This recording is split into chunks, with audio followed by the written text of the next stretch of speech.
Hey everyone, welcome back to my channel. I'm Charlotte. Today I want to share this healthy, simple watercress dumpling recipe. So I hope you enjoy this recipe and let's get started.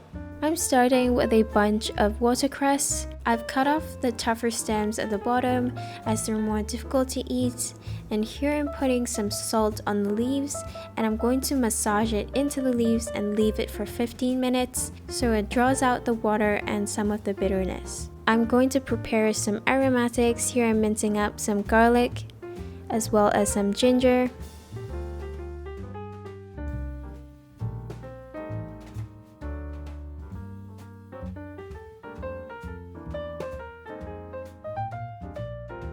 In a hot pan or a wok, I'm going to saute the garlic and ginger with some cooking oil, and this is going to make the dish really delicious and fragrant. You can skip this step and just put in the raw garlic and ginger into the dumpling filling, but I really like doing this. After 15 minutes, chop up the watercress into 1/4 inch pieces, just really small pieces, so that will be easy for you to put it into the dumpling. And once you've chopped up all the watercress, use your hands to squeeze out as much water out of the watercress as you can. After you've squeezed out all the water from the watercress, this should be what you're left with. Add the watercress into a large bowl and crumble up some medium firm tofu. Crumble your tofu into really small pieces, kind of like the size of mincemeat. Then add in the sauteed garlic and ginger, season with some soy sauce,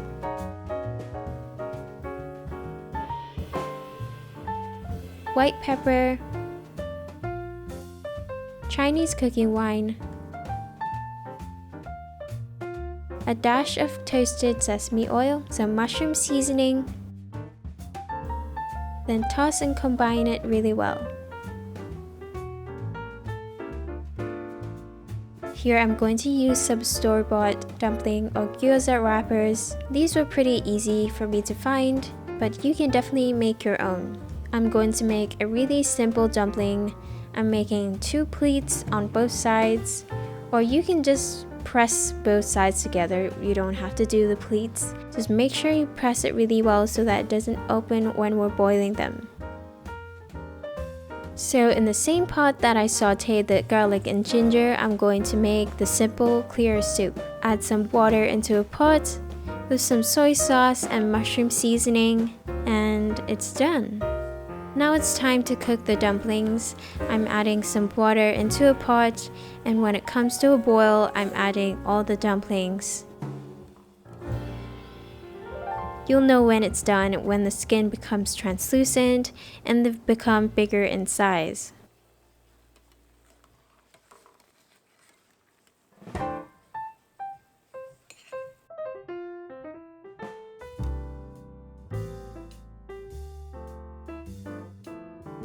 Here I'm adding a bit of my favorite chili oil.